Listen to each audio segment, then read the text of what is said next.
এখন কিছু মানুষ এলিয়েন খোঁজে না, অন্য গ্রহ থেকে আসছে সিগন্যাল ইত্যাদি না, ও বেটা নিজেই জানে না যে আমরা মানুষরাই তো এই গ্রহের বাসিন্দা না। আল্লাহ পাক এমন মালায়েকা সৃষ্টি করেছেন যার এক ফুৎকারে পুরো মহাবিশ্ব ধ্বংস হয়ে যাবে। এটা হচ্ছে পৃথিবীর সামনের ভবিষ্যৎ। আর আমাদেরকে ওই যে অন্ধকারের পথযাত্রী যারা আলোর সংজ্ঞা শেখায়, ওরা বলে যে না, পৃথিবীর পরে আমরা মঙ্গলে গিয়ে থাকবো, তারপরে অন্য একটা গ্রহে গিয়ে থাকবো, অমুক গ্রহে পানি পাওয়া গেছে ওখানে যাব। মানুষকে রঙিন স্বপ্ন দেখায়, কারণ ওরা হয়তো বুঝে ফেলেছে যে পৃথিবীতে আমরা আর বেশি দিন নাই। যা শুরু করেছি ওয়ার্ল্ডে, আমরা নিজেরাই পৃথিবীটা ধ্বংস করে ফেলি নাকি আল্লাহ ভালো জানে। আল্লাহ পাক একা ছিলেন, কিচ্ছু ছিল না, কথা ঠিক আছে? হুয়াল আউয়ালু, আল্লাহ পাক প্রথম, তার আগে কিছু ছিল? আচ্ছা, এরপর আল্লাহ পাক সৃষ্টি করলেন কি? কলম। কি সৃষ্টি করলেন? কলমের আগে হচ্ছে আরশ, কলমের আগে আরশ, এবং তার কানা আরশুহু আলাল মা, তার আরশটা ছিল কিসের উপরে? পানির উপরে। আল্লাহ পাক এরপর সৃষ্টি করেছেন কলম, সৃষ্টি করে বলেছেন উক্তুব, তুমি লিখো। কলম বলেছে মাযা আকতুব, আমি কি লিখবো? আল্লাহ বলছেন কিয়ামত পর্যন্ত যা যা হবে সব লিখে ফেলো। লাউহে মাহফুজের মধ্যে পুরো হিস্ট্রির শুরু থেকে শেষ পর্যন্ত কি হবে সব লেখা আছে, একদম টু দা পয়েন্ট লেখা আছে। আপনি চাইলেও আপনার তাকদীর এর মৌলিক বিষয়গুলো পরিবর্তন করতে পারবেন না। পারবেন? কার হাতে এটা? আল্লাহর হাতে। এখানে একটা কথা বলি, এখনকার এই যে বিজ্ঞান যুক্তি দর্শন, এরা কি তাকদীরে বিশ্বাস করে? করে না। আর তাকদীর হচ্ছে ইমানের 6 পিলারের এক পিলার। কেউ যদি তাকদীরে বিশ্বাস না করে সে কি ইমানদার হবে? হবে না। আপনার শিক্ষার মধ্যে কুফরি আছে। শিক্ষা ব্যবস্থা শিখাচ্ছে যে পরীক্ষা নিরীক্ষা যুক্তি দর্শন বিজ্ঞান দিয়ে কিছু প্রমাণ করতে না পারলে সেটা জ্ঞান নয়, তাই না? এটা শিখাচ্ছে না? আল্লাহকে আপনি ল্যাবে প্রমাণ করতে পারছেন না, মালায়েকা ফেরেশতাদেরকে আপনি ল্যাবে প্রমাণ করতে পারছেন না। তারপরে আসমানি কিতাবগুলো আগেরগুলো আপনি দেখেননি, চাক্ষুষ দেখেননি, নবী রাসূলদেরকেও দেখেননি, তাই না? পরকালের যে আপনার কবরের আযাব, ইল্লিন, সিজ্জিন, মিজান, যে পুলসিরাত, জান্নাত জাহান্নাম দেখেছেন? এগুলোকে ল্যাবে প্রমাণ করতে পারবেন? এই যে তাকদীর, ভাগ্য, ল্যাবরেটরিতে বসে প্রমাণ করা যাবে? তাদের মতে পরীক্ষা নিরীক্ষা পর্যবেক্ষণের মাধ্যমে প্রমাণ না করতে পারলে সেটা গ্রহণযোগ্যতা নেই। আমাদের ইমানের যে মূলনীতি, এগুলো আল্লাহ, কিতাব, আসমানি কিতাব, রাসূলগণ, পরকাল, মালায়েকা, এই যে 6টা পিলার তাকদীর, প্রত্যেকটাই কিন্তু গায়েবে বিশ্বাস, অদৃশ্য বিশ্বাস। দেখি নাই আল্লাহকে, বিশ্বাস করি, করি না? আর মালায়েকা দেখি নাই, বিশ্বাস করি না? জিনকে দেখেছেন? বিশ্বাস করেন না? রূহ বা আত্মাকে দেখেছেন? বিশ্বাস করেন না? কবরের আযাব, জান্নাত জাহান্নাম, মিজান, পুলসিরাত, এগুলো বিশ্বাস করেন না? এগুলো যেগুলো আমরা বিশ্বাস করি সেগুলো সব গায়েব না, অদৃশ্য নয়? আলিফ লাম মিম যালিকাল কিতাব লা রাইবা ফি হুদাল লিল মুত্তাকিন আল্লাযীনা ইউমিনুনা বিল গায়ব, এই যে যারা গায়েবের প্রতি বিশ্বাস করে তারাই তো মুত্তাকি, তাই নয় কি? আর এই বইটা মুত্তাকিদের জন্য। তো মুত্তাকি হতে হলে, ইমানদার হতে হলে আমাকে গায়েবে বিশ্বাস করতে হচ্ছে। আর তারা বলছে গায়েবে বিশ্বাস করলে আপনি মৌলবাদী। কথা বুঝতে পারছেন এবার? যেহেতু এগুলো মৌলিক বিষয়, ফান্ডামেন্টাল বিষয়, যেগুলো আপনি পরীক্ষা নিরীক্ষা যুক্তি দর্শন দিয়ে প্রমাণ করতে পারছেন না, তারপরেও বিশ্বাস করছেন, তাহলে আপনি একজন মৌলবাদী তাদের মতে। এই হলো একটা সংজ্ঞা ওদের। আর আমরা বলছি যে আমরা যতক্ষণ পর্যন্ত এই 6টা পিলারে বিশ্বাস করছি না ততক্ষণ মুমিনই হতে পারছি না, মুসলিমও হতে পারছি না। মুত্তাকি মুহসিন হওয়া তো অনেক দূরের কথা। তাই একজন ফান্ডামেন্টালিস্ট না হলে আমি পরিপূর্ণ মুসলিমই হতে পারবো না। তাই প্রত্যেকটা মুসলিমকে মৌলবাদী হতেই হচ্ছে, তাই নয় কি? তো এই শব্দটা ভালো না খারাপ? ভালো শব্দ, ভালো শব্দ অবশ্যই। কারণ ফান্ডামেন্টাল বিষয়গুলোতে বিশ্বাস না করলে আমি তো মুসলিমই হতে পারবো না। তাদের বিষয়গুলো একটা সমস্যায় ভোগে, সেটা হচ্ছে যে জ্ঞান আল্লাহর পক্ষ থেকে এসেছে এটা তারা বিশ্বাস করতে চায় না। জ্ঞান যে আল্লাহর পক্ষ থেকে এসেছে এটা তারা বিশ্বাস করতে চায় না। আমরা কোরআনে দেখছি আল্লাহ পাক বলছেন ওয়াআল্লামা আদামাল আসমাআ কুল্লাহা, আল্লাহ পাক আদম আলাইহিস সালামকে সমস্ত নাম শিক্ষা দিয়েছেন। আদম আলাইহিস সালাম জানতেন না? জানতেন? জানতেন না। ওয়াআল্লামাল ইনসানা মা লাম ইয়ালাম, মানুষকে সেই জ্ঞান শিক্ষা দিয়েছেন যা মানুষ জানতো না। আদম, তুমি বলে দাও নামগুলো কি, তিনি বলে দিলেন। মালায়েকাদেরকে বললেন বলো নামগুলো কি, তিনি বলতে পারলেন না, তারা বলতে পারলেন না। লা ইলমা লানা ইল্লা মা আল্লামতানা, আমাদের সেই জ্ঞান নাই, যতটুকু আপনি শিখিয়েছেন অতটুকু জানি। তার মানে বুঝতে পারলাম জ্ঞান কার কাছ থেকে আসে। সূরা কাহফ পড়েন 29 নম্বর আয়াতে আল্লাহ পাক বলেছেন ওয়াকুলিল হাক্কু মির রাব্বিকুম, হক সত্য মিথ্যার মানদণ্ড কার পক্ষ থেকে আসে? ফালা তাকুনান্না মিনাল মুমতারিন, সূরা বাকারায় আছে, সন্দেহবাদীদের অন্তর্ভুক্ত হয়ো না। আল হাক্কু মির রাব্বিক। আমাদের সংজ্ঞা হচ্ছে জ্ঞান সত্য মিথ্যার মানদণ্ড, ন্যায় অন্যায়ের মানদণ্ড, ভালো মন্দের মানদণ্ড কার পক্ষ থেকে আসে? আল্লাহর পক্ষ থেকে আসে। এটা অবনত চিত্তে, বিনা যুক্তি, বিনা তর্ক, বিনা বিজ্ঞানে মেনে নেওয়ার নামই হচ্ছে ইসলাম। এখানে যুক্তি, বিজ্ঞান, দর্শন পরের সাবজেক্ট, আগে আত্মসমর্পণ, তার নাম ইসলাম। ইয ক্বালা লাহু রাব্বুহু আসলিম, যখন ইব্রাহিমকে তার রব বলেছিলেন, যখনই বলেছেন আত্মসমর্পণ করো, ক্বালা আসলামতু লিরাব্বিল আলামিন, তিনি সাথে সাথে বলেছেন আমি এই জগৎ সমূহের রবের কাছে আত্মসমর্পণ করলাম। ইব্রাহিম, তোমার সন্তান এবং স্ত্রীকে রেখে আসো ওই মরুভূমিতে। ইব্রাহিম আলাইহিস সালাম বললেন না, কি জন্য রেখে আসবো, এটা তো সাইন্টিফিক না, কোন যুক্তিতে কোন দর্শনে রেখে আসবো, ওখানে পানি নাই, মানুষ নাই, কি জন্য রেখে আসবো? ওই যে ইবলিস যেমন বলেছিল, আমি কেন সেজদা করব, ও তো মাটির, আমি তো আগুনের। ইব্রাহিম এটা বলেছেন? ইয ক্বালা লাহু রাব্বুহু আসলিম, আত্মসমর্পণ করো, বলেছেন আসলামতু, আমি আত্মসমর্পণ করলাম। এর নাম ইসলাম। আমি কি ইসলাম বোঝাতে পারছি ভাই? হ্যাঁ, এরপরে আসেন ইসলামের প্রত্যেকটা বিষয় আপনি এগুলো দিয়ে প্রমাণ করতে পারবেন, কিন্তু সেই জ্ঞান আপনার থাকতে হবে। ওই যুক্তি, ওই বিজ্ঞান, ওই দর্শনের জ্ঞান আপনার থাকতে হবে, কিন্তু ওই সব মানুষকে আল্লাহ পাক সেই জ্ঞান দেননি। সব মানুষকে আল্লাহ পাক সেই জ্ঞান দেননি। প্রত্যেকটা বিষয়, ইসলামের প্রতিটা বিষয়, রূহ, আপনার যে কবরের আযাব, জান্নাত, জাহান্নাম, মিজান, পুলসিরাত, সবকিছুই জ্ঞানের আওতায় আনা সম্ভব, কিন্তু আল্লাহ পাক সেই জ্ঞান মানুষকে দেননি পৃথিবীতে। দিলে তো আর পরীক্ষা থাকতো না। কি জন্য এসেছেন এখানে? পরীক্ষা। মানে সব যদি চোখে দেখেন, আল্লাহকে চোখে দেখছেন, কে না নামাজ পড়বে, তাই না? এমন কেউ আছে নামাজ পড়তো না? এটাই তো পরীক্ষা, আল্লাহকে দেখবেন না, তারপরেও আপনাকে নামাজ পড়তে হবে। কবর তো দেখেননি আযাব কেমন হয়, তারপরে ভয় রাখতে হবে, হ্যাঁ কবরের আযাব আছে। মিজান দেখিনি, পুলসিরাত দেখি নাই, পুলসিরাত পার হতে হবে, ভয় রাখতে হবে। দেখলে তো অবশ্যই আমল করতেন। লিনাবলুয়াকুম আইয়ুকুম আহসানু আমালা, এজন্যই তো সৃষ্টি করেছেন আল্লাহ পাক। এটাই হচ্ছে টেস্ট, যেটা ওই পশ্চিমা দর্শন এবং ওদের অনুসারীরা বুঝতে পারে নাই। এখানে ইসলামের মূলনীতি হচ্ছে এই যে আমরা গায়েবে বিশ্বাস করি, না করা পর্যন্ত আমরা মুসলিম হতে পারছি না। আল্লাহ পাক এবার আদম এবং হাওয়া আলাইহিস সালামকে সৃষ্টি করে জান্নাতে রেখে পরীক্ষা নিয়ে দুনিয়াতে পাঠিয়েছেন। দুনিয়াতে পাঠিয়ে আল্লাহ পাক একটা মূলনীতি দিয়েছেন, এটা ভালো করে বোঝেন। আল্লাহ পাক মূলনীতি দিয়ে পাঠিয়েছেন। সূরা বাকারা আয়াত নাম্বার 38-39, কুল নাহবিতু মিনহা জামিআ, আল্লাহ পাক বলছেন তোমরা এখন পৃথিবীতে নেমে যাও। কে কে নেমে যাবে? আদম, হাওয়া আলাইহিস সালাম, ইবলিস, তোমরা নেমে যাও। ফাইম্মা ইয়াতিয়ান্নাকুম মিন্নি হুদান, তোমাদের কাছে আমার পক্ষ থেকে হেদায়েত আসবে। মানে প্রত্যেক যুগে যুগে আমার পক্ষ থেকে হেদায়েত, মানে আসমানি কিতাব, নবী রাসূলগণ আসবে। ফামান তাবিআ হুদায়া, যারা আমার হেদায়েতকে মেনে চলবে, ফালা খাউফুন আলাইহিম ওয়ালা হুম ইয়াহজানুন, তাদের কোনো ভয় নাই, কোনো দুশ্চিন্তাও নাই। এই দুনিয়ার জীবনে হায়াত দেওয়া হবে 100, 200, 300, 500, 1000 বছর। আগে তো ছিল 1000 বছর, এখন না হয় আমাদের 100 কম গড়াইও আর কি। এই সময়টুকুতে তোমাদের কাছে হেদায়েত আসবে, আসমানি কিতাব আসবে, নবী রাসূলগণ আসবেন। যদি নবী রাসূল না থাকেন, উলামায়ে কেরামের মুখ থেকে হক শুনবে, আল্লাহ কিতাব থাকবে, হেদায়েত পৌঁছে যাবে। এরপর ফামান তাবিআ হুদায়া, যারা আমার হেদায়েতকে মেনে চলবে, ফালা খাউফুন আলাইহিম ওয়ালা হুম ইয়াহজানুন, কোনো টেনশন নাই, কোনো দুশ্চিন্তা নাই, আবার সেই জান্নাতে ফিরে আসবে ইনশাআল্লাহ যেখান থেকে চলে গেছো। ঠিক আছে? এখানে একটা কথা মনে পড়লো, বলে দেই। এখন কিছু মানুষ এলিয়েন খোঁজে না, অন্য গ্রহ থেকে আসছে সিগন্যাল ইত্যাদি, না? ও বেটা নিজেই জানে না যে আমরা মানুষরাই তো এই গ্রহের বাসিন্দা না, তাই না? আমরা তো এই গ্রহের বাসিন্দা ছিলাম না, ছিলাম। আমাদের পিতা ছিলেন, মা ছিলেন জান্নাতে, অন্য জায়গা থেকে আমরা এই পৃথিবীতে এসেছি, তাই নয় কি? আর ওদের ফিলোসফি হচ্ছে মানুষ বাদর থেকে হয়েছে। নাউজুবিল্লাহ। হ্যাঁ, তারা হতে পারে বাদর থেকে মানুষ, আমরা হইনি। বরং কোরআনে আল্লাহ পাক উল্টা কথা বলেছেন, সূরা আরাফের মধ্যে সম্ভবত আছে।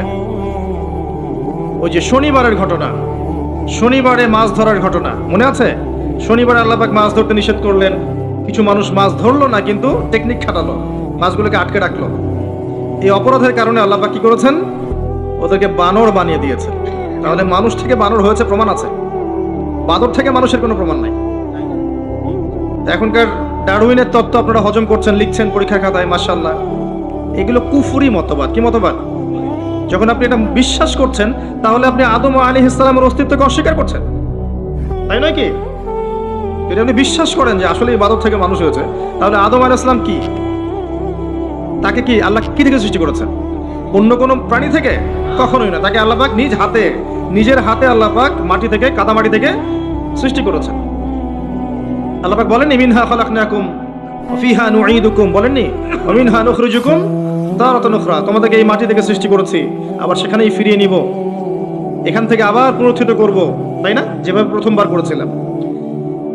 তো খেয়াল রাখবেন পড়াশোনা করতে গিয়ে যেন কুফরি না হয়ে যায়। তো এই একটা আয়াত আল্লাহ পাক বললেন তোমরা নেমে যাও, কিন্তু হেদায়েত আসবে, এরা হেদায়েত মেনে চলবে, তারা আবার জান্নাতে ফিরে আসবে। তারপর আরেকটা আয়াত আছে 39, আল্লাহ পাক বলছেন ওয়াল্লাযীনা কাফারু, তবে যারা কুফরি করবে, ওয়া কাযযাবু বিআয়াতিনা, এবং আমার আয়াতগুলোকে মিথ্যা প্রতিপন্ন করবে, কাযযাবু মিথ্যা প্রতিপন্ন করবে, ফাউলাইকা আসহাবুন নার, তারা চিরস্থায়ী, তারা জাহান্নামের অধিবাসী হবে, হুম ফিহা খালিদুন, তারা সেখানে চিরস্থায়ী থাকবে। এটা কি জীবন দর্শন না? সহজ সরল জীবন দর্শন। আল্লাহর পক্ষ থেকে হেদায়েত আসবে, দুনিয়ার সময়টা লিমিটেড, এই সময়ে হেদায়েত আপনার কাছে আসবে, এটা আল্লাহর দায়িত্ব পৌঁছে দেয়া। এরপর যদি আপনি মেনে নেন, আপনি সেই জান্নাতে যাবেন ইনশাআল্লাহ, যেখান থেকে এসেছেন ইনশাআল্লাহ। আর যদি আপনি না মানেন, অস্বীকার করেন, মিথ্যা প্রতিপন্ন করেন, তাহলে ওই ইবলিসের সাথেই, অহংকারী ইবলিসের সাথেই চিরস্থায়ী জাহান্নামে যেতে হবে। আমরা এখন কি চাই সেটা আমাদেরকে সিদ্ধান্ত নিতে হবে, তাই নয় কি? আল্লাহ পাক কি জোর করবেন? আল্লাহ পাক জোর করবেন না। আকুলিল হাক্কু মির রাব্বিকুম ফামান শাআ ফালইউমিন, যার ইচ্ছা হয় সে ঈমান আনুক, ওয়া মান শাআ ফালইয়াকফুর, যার ইচ্ছা হয় অস্বীকার করুক। আল্লাহ দুনিয়াতে আযাব দিতে পারেন, বিপদে ফেলতে পারেন, শাস্তি দিতে পারেন, চিরস্থায়ী জাহান্নাম দুনিয়াতে দিবেন না, দিবেন? আল্লাহ ফিরে আসার সুযোগ দিবেন। আর আল্লাহ আরো বলেছেন ওয়া হাদাইনাহুন নাজদাইন, আমি দুইটা পথ দেখিয়ে দিয়েছি। অন্য সূরায় আল্লাহ পাক বলেছেন ইম্মা শাকিরা ওয়া ইম্মা কাফুরা, ইচ্ছা হলে তুমি কৃতজ্ঞ হও, ইচ্ছা হলে অকৃতজ্ঞ হও। লা ইকরাহা ফিদ-দীন, দিনে কোনো জবরদস্তি নেই, ঘাট ধরে কাউকে ইসলাম কবুল করাতে হবে না, হবে? আল্লাহ পাক চান্স দিয়েছেন এই সময়টুকুতে। এবার আসেন যে প্রত্যেক যুগে যুগে আল্লাহ পাক কি তার পক্ষ থেকে নবী রাসূল পাঠাননি? আসমানি কিতাব পাঠান নাই? নূহ আলাইহিস সালাম 950 বছর দাওয়াত দিয়েছেন, তার কাছে আল্লাহর কিতাব আসেনি? 950 বছর দাওয়াত দেওয়ার পরে কিছু মানুষ ইসলাম কবুল করেছে, কিছু বেশিরভাগ মানুষই করে নাই। যে বেশিরভাগ মানুষ করেনি, আল্লাহ পাক তাদেরকে ডুবিয়ে দিয়েছেন না? আর নূহ আলাইহিস সালামকে এবং তার সঙ্গী সাথী সহ নাজাত দিয়েছেন, উদ্ধার করেছেন, করেনি? একই সুন্নাহ। আদ জাতির কাছে যান, বড় বড় দেহের, যারা ঈমান এনেছে আল্লাহ পাক উদ্ধার করেছেন, ঈমান আনে নাই দুনিয়ায় দুনিয়াতেও লাঞ্ছিত করেছেন, পরকালেও চিরস্থায়ী জাহান্নামে পাঠাবেন। সামুদ জাতি, সালেহ আলাইহিস সালাম, একই কাহিনী, যারা ঈমান এনেছে আল্লাহ পাক উদ্ধার করেছেন, ঈমান আনে নাই ধ্বংস করে দিয়েছেন। কওমে মাদিয়ান, শুআয়ব আলাইহিস সালামের কওম, একই ঘটনা, ঈমান এনেছে উদ্ধার, ঈমান আনে নাই আল্লাহ পাক ভূমিকম্প দিয়ে ধ্বংস করেছেন। ফিরআউন, একই ঘটনা, দাওয়াত দেওয়া হয়েছে, মুজিজা দেখানো হয়েছে, বারবার সতর্ক করা হয়েছে, ফিরআউন শোনেনি, পাল্টা ধাওয়া করেছে, লোহিত সাগরে আল্লাহ পাক একত্রিত করেছেন, মুহূর্তে ডুবিয়ে দিয়েছেন, শেষ। আর মূসা আলাইহিস সালামকে উদ্ধার করেছেন। একটা কথা এখানে বলি, আল্লাহ পাক যেভাবে লোহিত সাগরে মূসা আলাইহিস সালামের বিপক্ষে এই যে ফেরাউন এবং তার অনুসারীদেরকে একত্রিত করেছিলেন, এবং একত্রিত করে আল্লাহ পাক সদল বলে ডুবিয়ে দিয়েছেন, ঠিক একই সুন্নাহ আল্লাহ পাক আবারও ভবিষ্যতে করবেন আরেকবার ইনশাআল্লাহ। হতাশ হবেন না, কষ্ট নেবেন না। বিষয়টা হচ্ছে যে আমরা আমাদের ঘুমন্ত অবস্থার কারণে এই পরিস্থিতি সৃষ্টি হয়েছে। আমাদের ঈমানের কমতির কারণে আমরা যে কোরআন সুন্নাহ থেকে দূরে সরে গেছি, আমার আকীদা আখলাক খারাপ হয়ে গেছে, হারামখোর হয়ে গেছি, জিনা, সুদ, ঘুষ, ব্যভিচার, পর্নোগ্রাফি, যাবতীয় বিষয়ে আসক্ত হয়ে গেছি। আল্লাহর পথ ছেড়ে দিয়ে আমরা যে শয়তানের পথে হেঁটেছি, এই সময়টুকুর মধ্যে ইসলামের দুশমনরা শক্তিশালী হয়ে গেছে। আল্লাহ পাক কি করবেন জানেন? এখন এই যে সময়টুকু দিয়েছেন আমাদেরকে, এই সময়টুকুর মধ্যে যদি আমরা দিনের জন্য কিছু না করি, ব্যক্তি পর্যায়ে, পারিবারিক পর্যায়ে, সোশ্যাল পর্যায়ে যদি না করি, আল্লাহ পাক আমাদেরকে সরিয়ে দিবেন আস্তে করে, দিয়ে ইস্তাবদিল কওমান গায়রাকুম, অন্য কওমকে আল্লাহ পাক হেদায়েত দিয়ে এই জায়গায় নিয়ে আসবেন। সুম্মা লা ইয়াকুনু আমসালাকুম, তারা তোমাদের মতো হবে না। আল্লাহ বলেছেন ইন্নাল্লাহা লা ইউগাইয়িরু মা বিকওমিন হাত্তা ইউগাইয়িরু মা বিআনফুসিহিম, আল্লাহ পাক একটা কওমের অবস্থা ততক্ষণ পরিবর্তন করেন না যতক্ষণ না ওরা নিজেদের অবস্থা পরিবর্তনের চেষ্টা করে। আমরা কি চেষ্টাটা করেছি বলেন দেখি এবার? কথা বললে তো মাইন্ড করে ফেলে। সত্যি কথা বলছি, আমাদের চেষ্টার ত্রুটি ছিল। অনেক বড় বড় ইস্যু আছে যেখানে আমরা চেষ্টা মোটেও করতে পারি নাই। আমরা ছোটখাটো বিষয় নিয়ে এত ব্যস্ত ছিলাম একে অন্যের সাথে মানে কাদা ছড়াছড়ি করতে, যে এই সুযোগে আমাদের শত্রুটা অনেক দূর হেঁটে গেছে। এটা ক্যাচ করা এখন আমাদের জন্য অনেক কঠিন হয়ে গেছে। এখনো আমরা সেই একই কাজই করে যাচ্ছি। জি, এখন 2022-এ এসেও দেখবেন আমরা সেই একই কাজই করে যাচ্ছি। আর যারা চেষ্টা করেছিলেন সত্যিকার অর্থেই, তাদেরকে আমরা দিন দিন হারিয়ে ফেলেছি। তাদেরকে আমরা ডে বাই ডে হারিয়ে ফেলেছি। আল্লাহ পাক যেন নতুন প্রজন্ম সৃষ্টি করেন। আল্লাহ যাকে পছন্দ করেন আল্লাহ পাক যেন তাকে কবুল করেন। আল্লাহ যার মধ্যে খুলুসিয়াত দেখেন, সামর্থ্য দেখেন, যোগ্যতা দেখেন, ঈমান দেখেন, তাকওয়া দেখেন, আল্লাহ পাক তাকেই যেন কবুল করেন। তাদেরকে দিয়ে আল্লাহ পাক এমন একটা রেভলিউশন ক্রিয়েট করেন যাতে আগামী দিনগুলোতে মুসলিমরা অধঃপতনের হাত থেকে রক্ষা পায় এবং কোরআন এবং হাদিসকে হাতে নিয়ে এই জালেম সভ্যতাকে চ্যালেঞ্জ করতে পারে এবং আল্লাহর জমিন, আল্লাহর দিনের যে নূর, যে রব, আল্লাহর দিনের যে ফ্লেভার, যে আধ্যাত্মিকত্ব, যে পতাকার রং, এটা যেন আল্লাহ পাক প্রতিষ্ঠা করতে পারে, তৌফিক দান করেন। তো আমি বুঝাচ্ছিলাম যে প্রত্যেক যুগে একই সুন্নাহ। মুসা আলাইহিস সালাম এটা বুঝলেন। আসেন তারপরে আমাদের নবী মুহাম্মদ সাল্লাল্লাহু আলাইহি ওয়াসাল্লামের কাছে আসেন। এখান থেকে শেষ করছি আলোচনা দিকে আমি। মুহাম্মদ সাল্লাল্লাহু আলাইহি ওয়াসাল্লামের সময়ে আবু জাহেল, আবু লাহাব, উতবা, শাইবা, রাবিআ এরা ছিল না? কুরাইশ। মুহাম্মদ সাল্লাল্লাহু আলাইহি ওয়াসাল্লামকে বাধা পেতে হয়েছে প্রথমত নিজেদের লোক থেকেই, তাই না? নিজের ঘর, নিজের চাচা, নিজের বংশ। এটাই সুন্নাত ভাই, যে কবুলিয়াত যারা পাবে ওদেরকে ঘর থেকেই বাধা দেওয়া হয়। বিরোধী শক্তিরা পরে আমরা কিন্তু দরুদে পড়ি আল্লাহুম্মা সাল্লি আলা মুহাম্মদ ওয়া আলা আলি মুহাম্মদ কামা সাল্লাইতা আলা ইব্রাহিম। কখনো কি চিন্তা করেছেন যে অন্য নবীদের নাম বাদ দিয়ে এখানে ইব্রাহিমের নাম কেন? ভেবেছেন কখনো? একটু দুইজনের জীবনী পড়ে দেখবেন, দুইজনের জীবনীর মধ্যে অনেক মিল আছে। এমনকি আমাদের নবীজি বলেছেন সাল্লাল্লাহু আলাইহি ওয়াসাল্লাম, মেরাজের রাতে আমি যখন আল্লাহর সাথে দিদার সাক্ষাতে গিয়েছিলাম তখন আমি দেখেছি ইব্রাহিম আলাইহিস সালামকে এবং আমার চেহারা ঠিক তার মতোই, তার চেহারা আমার মতোই, চেহারাতেও মিল আছে। ইসলামের ছেলে ইসমাইল আলাইহিস সালামের বংশ হচ্ছে আমাদের নবী মুহাম্মদ সাল্লাল্লাহু আলাইহি ওয়াসাল্লাম। দুজনের জীবনী পড়ে দেখবেন, দুজনের জীবনীর মধ্যে প্রচুর মিল। নবী মুহাম্মদ সাল্লাল্লাহু আলাইহি ওয়াসাল্লামকে পরিবার থেকে বাধা পেতে হয়েছে, ইব্রাহিম আলাইহিস সালামকেও পেতে হয়েছে। নবী সাল্লাল্লাহু আলাইহি ওয়াসাল্লামকে ধর্ম নেতারা বাধা দিয়েছেন, ইব্রাহিম আলাইহিস সালামকেও দিয়েছেন। নবী সাল্লাল্লাহু আলাইহি ওয়াসাল্লামকে সমাজ থেকে তাড়িয়ে দেওয়া হয়েছে, ইব্রাহিম আলাইহিস সালামকেও হিজরত করে চলে যেতে হয়েছে। নবী সাল্লাল্লাহু আলাইহি ওয়াসাল্লাম ওই যে মূর্তি ভাঙার মানুষ, তাই না? মক্কা বিজয়ের সময় সব ভেঙে ফেলেছিলেন না? আকুল জাআল হক ওয়া যাহাকাল বাতিল, এটা পড়ে পড়ে সেই প্রেক্ষাপটে ভেঙেছেন। তারপর তার মানে আপনারা আবার অমুসলিমদের মূর্তি ভাঙতে যায় না, ওইটা সেই প্রেক্ষাপট নয়। তিনি মক্কা বিজয় করেছেন, ইসলামিক স্টেট কায়েম করেছেন। ইসলামিক স্টেট কায়েম করার পর তিনি তার লিডার, আমির হিসেবে তার ডিসিশন তিনি নিতেই পারেন, এটা তার রাইটস আছে। এটা এখানে আপনি খাটাতে পারবেন না, কারণ এটা সেকুলার স্টেট। এখানে কোনো অমুসলিমের অধিকার হস্তক্ষেপ করতে পারবেন না, তারা তার মতো ধর্ম পালন করবে। ইব্রাহিম এর জীবনে গিয়ে দেখেন তিনিও কিন্তু ওই যে মূর্তি ভেঙে দিয়েছে। মানে অনেক মিল আছে, আপনি খেয়াল করে দেখবেন জীবনের প্রতিটা ক্ষেত্রেই ইব্রাহিম এবং মুহাম্মদ সাল্লাল্লাহু আলাইহি ওয়াসাল্লামের প্রচুর মিল আছে। হয়তোবা এই কারণে, আল্লাহ ভালো জানেন, হয়তোবা এই কারণে এখানে নামের মধ্যে পাশাপাশি রাখা হয়েছে। আল্লাহু আ'লাম বিস-সাওয়াব, আল্লাহ পাক ভালো জানেন। এটা অন্য একজন আলেমের ব্যাখ্যা, আমি আমার মধ্যে করলাম। তো নবী মুহাম্মদ সাল্লাল্লাহু আলাইহি ওয়াসাল্লামের জীবনের দিকে তাকান, দেখেন তাকে এই যে আবু জাহেল, আবু লাহাব, উতবা, শাইবা কেউ মেনে নেয়নি।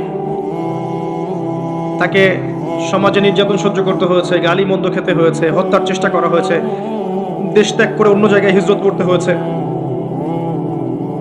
কিন্তু আল্লাহ রাব্বুল আলামিন তাকে এবং তার অনুসারীদেরকে কিয়ামত পর্যন্ত কিন্তু চিরঞ্জীব করে রেখেছেন, দেখেন নাই?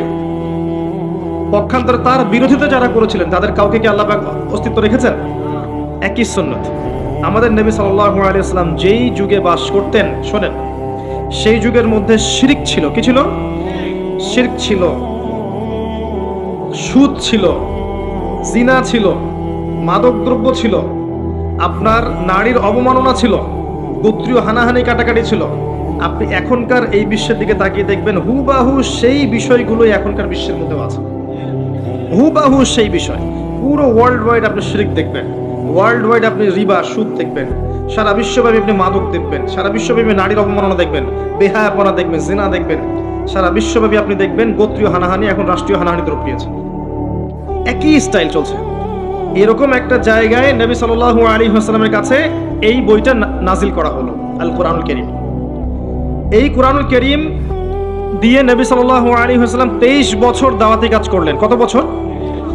এবার 23 বছর পরের মক্কার দিকে আপনি তাকান, এখানে কোনো শিরক নাই, আছে? কোনো সুদ নাই, মাদক নাই, নারীর কোনো অবমাননা নাই, কোনো অশ্লীলতা নাই, গোত্রীয় হানাহানি কাটাকাটি কিচ্ছু আছে? কিচ্ছু নাই। এই 23 বছর শুধুমাত্র আল কোরআন এবং এর ব্যাখ্যা সুন্নাহ, এই দুইটাকে কাজে লাগিয়ে নবী সাল্লাল্লাহু আলাইহি ওয়াসাল্লাম জাহেলি সমাজকে সোনালী সমাজে পরিণত করলেন। এই এখন আমাকে বলেন, সেই আল্লাহ কি এখন নাই? সেই কিতাব নাই? সেই নবীর সুন্নাহ নেই? তাহলে আজকেও কি সম্ভব ছিল না জাহিলিয়াত দূর করে আলো জ্বালানো? সম্ভব ছিল না? ছিল। কিছু কাজ করতে হতো বা করতে হবে, বলে দেব কি কি? আল্লাহ আমাকে তৌফিক দান করুন, আপনাদের সবাইকেও করার তৌফিক দান করুন। দুইটার দিক বলছি। এক নাম্বার দিক হচ্ছে জ্ঞান অর্জন করতে হবে, জ্ঞান অনুযায়ী আমল করতে হবে, পারিবারিক আদর্শটা ধরে রাখতে হবে, আপনার হালাল রিজিকের ব্যবস্থা করতে হবে, আপনাকে দিনের জন্য নিজের জান মাল সময় শ্রম প্রতিভা দিয়ে দিনের খেদমতে আঞ্জাম দিতে হবে, উম্মার ঐক্যের জন্য আপনাকে চেষ্টা করতে হবে, অর্থনৈতিকভাবে স্বাবলম্বী হতে হবে এবং এমনভাবে ইসলামের দাওয়াত দিয়ে উম্মাকে, দেশকে, জাতিকে, রাষ্ট্রকে ভালো কিছু দিতে হবে যেন আমরা মধ্যম পন্থায় ইসলামের পতাকা নিয়ে এগিয়ে যেতে পারি। এই কাজগুলো করলে আজও সম্ভব, আলো জ্বালানো আজও সম্ভব। আরেকটা কাজ, এই বইটার হক আদায় করতে হবে, আল কোরআনের হক আদায় করতে হবে, বিশুদ্ধ তিলাওয়াত শিখতে হবে। এক নাম্বার কি? বিশুদ্ধ তিলাওয়াত শিখতে হবে। 2 নাম্বার হচ্ছে এর কিছু অংশ হিফজ করার চেষ্টা করতে হবে। 3 নাম্বার এর অর্থটা বোঝার চেষ্টা করতে হবে। 4 নাম্বার এর আদেশগুলো মেনে চলার চেষ্টা করতে হবে। 5 নাম্বার এর সমস্ত নিষেধ বর্জন করার চেষ্টা করতে হবে। আর 6 নাম্বার এর দাওয়াতটা মানুষের ঘরে ঘরে পৌঁছানোর চেষ্টা করতে হবে। পারা যাবে ইনশাআল্লাহ? তিলাওয়াত কতটুকু সময় লাগতে পারে ভাই তিলাওয়াত শিখতে? 1 মাস, 2 মাস, 3 মাস, সর্বোচ্চ 3 মাস। 3টা মাস আমরা 1 ঘন্টা করে আল্লাহর জন্য উৎসর্গ করতে পারবো না? 3 মাসে 90 দিন, তাই না? দৈনিক যদি 1 ঘন্টা করে দেন তাহলে 30 ঘন্টা হচ্ছে আপনার, 90 ঘন্টা হচ্ছে আপনার। তো 90 ঘন্টায় কয়দিন হয়? 90 ঘন্টায় কয়দিন হয়? 4 দিনের বেশি বা 4 দিনের মতোই নাকি? 4 দিনের কাছাকাছি, 3 দিন প্লাস 4 দিনের কাছাকাছি। 4টা দিন যদি আপনি আল্লাহর জন্য দিয়ে দেন, উৎসর্গ করেন, এই বই আল্লাহর কিতাব আপনি পড়া শিখে যাবেন। আপনি কি রাজি নাই? মাত্র 4টা দিন আপনি উৎসর্গ করেন আল্লাহর জন্য। একজন ওস্তাদের কাছে যান, একজন কারির কাছে যান, মাদ্রাসার শিক্ষকের কাছে যান। আর আমার পরামর্শ যে কমই মাদ্রাসার ওস্তাদদের সাথে থাকেন, এটা আমার পরামর্শ। তাহলে আপনি ভালো শিখবেন। আরবি ব্যাকরণ থেকে শুরু করে আপনি কোরআন, হাদিস, ফিকহ, অন্যান্য বিষয়গুলো ভালো শিখবেন ইনশাআল্লাহ। গিয়ে আপনি সুন্দর করে কোরআন পড়া শেখেন। পারবেন না ইনশাআল্লাহ ভাই? তিলাওয়াত শিখতে 3 মাস লাগে বলেছি। 3 মাসকে আপনি যদি 90 ঘন্টায় ভাগ করেন, দেখবেন আপনি আপনার জীবনের 4 দিন দিচ্ছেন মাত্র। 4 দিন কোনো আলেমের কাছে যান, মুয়াজ্জিন, ইমাম সাহেব, কওমি মাদ্রাসার শিক্ষক, তার কাছে গিয়ে পড়ে থাকেন, আপনি দেখবেন কোরআন শিখে ফেলেছেন ইনশাআল্লাহ। ডেইলি 1 ঘন্টা করে সময় দেওয়া যাবে না ভাই? যাবে না? 1 ঘন্টা আপনি টেলিভিশন বা ফেসবুক, ইউটিউবিং করে কিন্তু নষ্ট করেন না? 1 ঘন্টার চেয়ে বেশি করেন। আড্ডা মেরে, গল্পগুজব করে, যে দোকানে চায়ের স্টলে বসে আমরা নষ্ট করি না? আমি যদি মারা যাই, এই মানুষগুলোর কেউই আমাকে মনে রাখবে না যাদের জন্য আপনি এত কিছু করছেন। একটা সময় পর্যন্ত রাখতে পারে, এরপর আস্তে আস্তে মানুষের স্মৃতি থেকে কিন্তু আপনি ভুলে যাবেন। মানুষ কাদেরকে মনে রাখে? যারা পৃথিবীতে ভালো কিছু করে গেছে, এদেরকে মানুষ মনে রাখে, তাই না? আমরা যারা সাধারণ মানুষ, আমাদেরকে কি খুব বেশি মানুষ মনে রাখবে ভাই? রাখবে না। যাদের জন্য আমরা সারা জীবন দিয়ে দিচ্ছি, যে বাড়ি, গাড়ি, টাকা কড়ি, ব্যাংক ব্যালেন্স, এগুলো করছি, দেখা যাবে এগুলো করতে করতে আমাদের হায়াত শেষ, মৌতের 40 দিনের মধ্যে দেখবেন ভুলে গেছে, সম্পত্তি নিয়ে কারাকারি শুরু করে দিয়েছে, করে না? তো দুনিয়ার মানুষের স্বার্থ দেখে নিজের স্বার্থ নষ্ট করার কোনো মানে হয়? আমাদের স্বার্থ হচ্ছে কবর, তাই না? আর পরকালে কোরআন আমার সাথে যাবে না? যাবে না? কোরআন সুপারিশ করবে না? করবে ইনশাআল্লাহ। অতএব কোরআনকে সময় দেন, স্মার্ট হয়ে যান, আপনি আপনার ভালো বোঝার শিখেন, কোরআন পড়েন, কোরআন তেলাওয়াত করা শেখেন, 3 মাস 4 মাস 5 মাস 6 মাস যত সময় লাগে লাগুক আপনি শেখেন। পারা যাবে ইনশাল্লাহ। আগামী রমজান আসার আগেই কারা কারা শিখবেন হাত তোলেন ইনশাআল্লাহ। মাশাআল্লাহ, জাযাকুমুল্লাহ। বসুন। প্রত্যেক হরফে 10 নেকি পাবেন। আলিফ লাম মিম বললে 30 নেকি পাবেন। কোরআনে সূরা ফাতিহা পড়বেন, এটা সকল রোগের শেফা। আয়াতুল কুরসি পড়বেন প্রত্যেক ফরজ সালাতের পর, সূরা বাকারার 255 নম্বর আয়াত। আয়াতুল কুরসি মৃত্যু ছাড়া মৃত্যু ছাড়া জান্নাতে যাওয়ার জন্য কোনো বাধা নাই সেই ব্যক্তির। রাতের বেলা সূরা মুলক পড়বেন, ওই ব্যক্তির কবরের আযাব ইনশাআল্লাহ আল্লাহ পাক মাফ করে দিবেন। সূরা কাহফ পড়বেন শুক্রবার জুমার দিনে, আল্লাহ পাক আপনার জীবন বের হলেও আপনাকে আল্লাহ পাক হেফাজত করবেন ইনশাআল্লাহ। সূরা ইয়াসিন মুখস্থ করবেন, আর রহমান পড়বেন, সূরা বাকারার শেষের 2-3 আয়াত পড়বেন রাতের বেলা। সারা রাত ইবাদত করলে যে নেকি হয়, আপনি এখন সূরা বাকারার শেষের 3 আয়াত পড়ে ঘুমিয়ে যান, সেই নেকি পাবেন ইনশাআল্লাহ। সবই সহিহ হাদিসে এসেছে। সূরা ইখলাস পড়েন 3 বার বা 10 বার, সূরা ফালাক পড়েন 3 বার, নাস পড়েন 3 বার, দৃশ্য অদৃশ্যের সমস্ত ক্ষতি থেকে আপনি বেঁচে থাকবেন ইনশাআল্লাহ। সূরা কাফিরুন পড়েন ঘুমানোর সময়, আল্লাহ পাক আপনাকে শিরকের পাপ থেকে বাঁচিয়ে রাখবে। এই ফজিলতগুলো কখন পাবো ভাই? যখন আমি কোরআন বিশুদ্ধ করে পড়তে জানবো তখনই তো, নাকি? যদি বিশুদ্ধ পড়তে না জানি, সারা জীবন ভুল পড়ে যাব, অর্থ বিকৃত হবে, আমার ইমানের জায়গায় কুফরি হয়ে যেতে পারে। ঠিক আছে, কোরআনে এমন অনেক জায়গা আছে যেখানে মাখরাজের কারণে, অক্ষরের 19-20-এর কারণে এমন অর্থ পরিবর্তন হতে পারে যে ইমান এবং কুফরির প্রশ্ন চলে আসতে পারে। অতএব খুব ভালো করে কোরআন তেলাওয়াত করা শিখতে হবে এবং নিয়মিত কমপক্ষে 1 পারা করে কোরআন পড়ার চেষ্টা করবেন। পারা যাবে ইনশাআল্লাহ। ডেইলি 1 পারা মানে আপনার মাসে 30 পারা, মানে প্রতি মাসে আপনি একটা খতম দিচ্ছেন, বছরে আপনি 12টা খতম দিচ্ছেন। পারা যাবে ইনশাআল্লাহ। আল্লাহ পাক তৌফিক দান করুন, আমিন। 1 পারা পড়তে খুব বেশি সময় লাগে না, সর্বোচ্চ আপনার যদি পড়ার ফ্লুয়েন্সি থাকে আপনি আধা ঘন্টা 40 মিনিট লাগবে, একটু ধীরে পড়েন 1 ঘন্টা লাগবে। এই কাজটা করতে পারেন। আমার পরামর্শ হচ্ছে ফজরের নামাজের পরে। ফজরের নামাজটা পড়া হয়ে গেল, পড়ে আপনি এখন জিকির আজগার করছেন, তাসবিহ তাহলিল করছেন, করতে করতে করতে কোরআনটা নিয়ে বসলেন, বসে 1 পারা পড়ে ফেললেন। 1 পারা পড়তে পড়তে আপনার 1 পারার হক আদায় হয়েছে, দেখবেন সূর্য উঠে গেছে। সূর্য উঠে গেল, ইশরাকের সময় হয়ে গেল, তখন আপনি 2 রাকাত নামাজ পড়ে বাসায় ফিরে যান, একটা কবুল হজ, একটা কবুল ওমরার নেকি পাবেন ইনশাআল্লাহ। মনে করেন ঢাকা শহরের মানুষ, এখন আমি তো ঢাকার মানুষ হয়ে গেছি, জ্যামটা একটা কমন জিনিস না? জ্যামে বসে আছে আধা ঘন্টা 1 ঘন্টা বসে আছে, এই যে ফোন আছে, আপনি ফোনে অ্যাপস আছে না, অ্যাপস বের করেন, 10টা 20টা পড়ে ফেলতে পারবেন না? সময়টা কাজে লাগলো। সময় কাজে লাগাতে হবে, টাইম ভাগ করে করে স্মার্ট হতে হবে, টাইমটা কাজে লাগাতে হবে। মনে করেন আপনি শীতের বেলা ব্যাডমিন্টন খেলছেন, কথার কথা খেলেন তো নাকি, বা ফুটবল খেলছেন, বা যুবকরা অনেক সময় অনেক খেলাধুলা করে, ওই সময়টুকুর মধ্যেও কিন্তু আপনি সুবহানাল্লাহ পড়তেই থাকতে পারেন, মনে মনে পারেন না? আলহামদুলিল্লাহ পড়তে থাকতে পারেন, আল্লাহু আকবার পড়তে থাকতে পারেন, মানে আপনি একটা কাজ করছেন আরেকটা কাজ করতেছেন মনে মনে। এটাকে বলে যে প্রোডাক্টিভ মুসলিম, মানে আপনি আপনার সময়টাকে মূল্যায়ন করছেন। একই সাথে কয়েকটা কাজ করতে শিখতে হবে, একই সাথে কয়েকটা কাজ। আপনি হাঁটছেন, বাইক চালাচ্ছেন, বাইক চালাতে চালাতে আপনি পড়ছেন লা ইলাহা ইল্লাল্লাহু ওয়াহদাহু লা শারীকা লাহু লাহুল মুলকু ওয়া লাহুল হামদু ওয়া হুয়া আলা কুল্লি শাইইন কাদির। পারা যায় না? ড্রাইভ করছেন, সুবহানাল্লাহ, আলহামদুলিল্লাহ, লা ইলাহা ইল্লাল্লাহ, আল্লাহু আকবার, পড়া যায় না? একটা কাজ করতে গিয়ে আরো অনেকগুলো কাজ করা যায়। এই যে জিকিরের মধ্যে সব সময় আছেন, সব সময় জিকিরের মধ্যে যারা থাকবে, এদের যে কি ফজিলত আছে পরকালে, এটা বোঝানোর মতো ভাষা নাই আমার কাছে। এরা আল্লাহওয়ালা হয়ে যাবে এবং এদের মুখ থেকে দেখবেন, মৌতের সময় দেখবেন মুখ থেকে লা ইলাহা ইল্লাল্লাহ কালিমা ঠিকই বের হয়ে গেছে ইনশাআল্লাহ। তো একজন সাহাবী এসে জিজ্ঞাসা করেছিলেন, আমাকে একটা আমল বলে দেন ইয়া রাসূলুল্লাহ, আমি একটা আমল ধরে রাখবো। তিনি বললেন, তোমার জিহ্বাকে সবসময় আল্লাহর জিকিরে সিক্ত করে রাখো। তো একটা কাজ করতে গিয়ে অনেক জিকির করা যায়, আমি এটা বলতে গিয়ে আসলাম, সময়কে কাজে লাগান। 1 পারা করে পড়া সম্ভব প্রতিদিন, সম্ভব না? আল্লাহ পাক সবাইকে তৌফিক দান করুন, সবার আগে আমাকে তৌফিক দান করুন।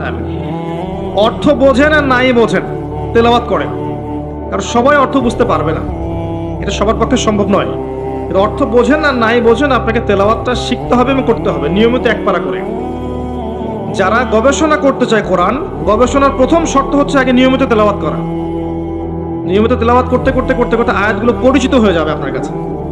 আয়াতগুলো যখন পরিচিত হবে তখন দেখবেন আপনার পড়তে কম সময় লাগছে এবং খুব দ্রুত আপনি ফজিলতপূর্ণ আয়াতগুলো সূরাগুলো পড়তে পারছেন। আর বিশ্বাস করেন, কোরআন তেলাওয়াত করার পরে যদি আপনি জেনারেল সাবজেক্টগুলো পড়তে বসেন, সায়েন্সের, আর্টসের, কমার্সের, আপনার মেমোরি শার্প হবে ইনশাআল্লাহ। আপনার পড়ায় কোনো ক্ষতি হবে না। গার্ডিয়ানরা মনে করে যে কোরআন 1 ঘন্টা পড়লে মনে হয় আমার ছেলে পিছায় পড়বে, জি না, বরং তার মেমোরি আরও শার্প হবে। এবং যে যত বেশি কোরআন তেলাওয়াত করে তার মাথায় মানসিক চাপ নেওয়ার ক্ষমতা অত বাড়তে থাকে। মাথায় আপনি বেশি কোরআন পড়তে থাকেন, আপনি একসাথে মাথায় অনেক চাপ নিতে পারবেন। এটা খেয়াল করে দেখবেন, পড়া শুরু করেন, দেখবেন আপনি মাথায় অনেক চাপ নিতে পারছেন, মানসিকভাবে সুস্থ আছেন, ফ্রেশ আছেন। আরেকটা কথা বলি, জানি আমার এই কথাটা গডলেস ওয়ার্ল্ড বলতে বোঝাচ্ছি যে আল্লাহহীন এই সভ্যতা। আমি আল্লাহ মানে গড বলিনি, ওদের ভাষায় বলেছি, ওরা একটা গডলেস ওয়ার্ল্ড, আল্লাহহীন একটা সভ্যতা। আল্লাহ বিশ্বাস করে, ঈশ্বরে বিশ্বাস করে না। আল্লাহর নাম কিন্তু গড বা ঈশ্বর নয়, আল্লাহর নাম আল্লাহ। ওদেরকে বুঝাতে গিয়ে শব্দটা বললাম আমি, ওরা এই কথাটা বিশ্বাস করবে না আমার যেটা আমি এখন বলতে যাচ্ছি, কিন্তু আল্লাহ পাক কোরআনে সেটা বলেছেন। আপনার কাছে মনে হবে যে যত রোগ ব্যাধি, বিপদ আপদ, বালা মুসিবত আছে, রোগ ব্যাধির কথাই ধরেন, এগুলোর শুধু চিকিৎসা দিয়ে শেফা হয়, আপনার কাছে এটা মনে হতে পারে। কোরআনে আল্লাহ পাক বলেছেন কোরআনও শেফা। কোরআন যারা বেশি বেশি তেলাওয়াত করে, এই তেলাওয়াতের বরকতে আল্লাহর ইচ্ছায় সে আরোগ্য লাভ করতে পারে। অনেকে বলতে পারে এটা আনসাইন্টিফিক কথা, তাদের দৃষ্টিতে না, তারা তো চাক্ষুষ ছাড়া বিশ্বাস করবে না, তাই না? আল্লাহ পাক কোরআনে বলেছেন ওয়া নুনাজ্জিলু মিনাল কোরআন মা হুয়া শিফাউ ওয়া রাহমাতুল লিল মুমিনিন। আমি কোরআন নাজিল করেছি, এই কোরআনের মধ্যে মুমিনদের জন্য শেফা আছে, আরোগ্য আছে। দেহের আরোগ্য, মনের আরোগ্য আছে, আত্মার রোগের শেফা আছে, এখানে দেহের শেফা আছে। আরেকটা আয়াত বলতে যাচ্ছি, সূরা বানু ইসরাইল। আপনি খেয়াল করে দেখবেন, যারা কোরআন তেলাওয়াত খুব বেশি বেশি করে অনেক ধরনের বিপদ আপদ, বালা মুসিবত, রোগ ব্যাধি থেকে আল্লাহ পাক হেফাজত করে রাখেন তাদেরকে। এটা তারা বুঝতে পারে, আপনি বুঝতে পারবেন না।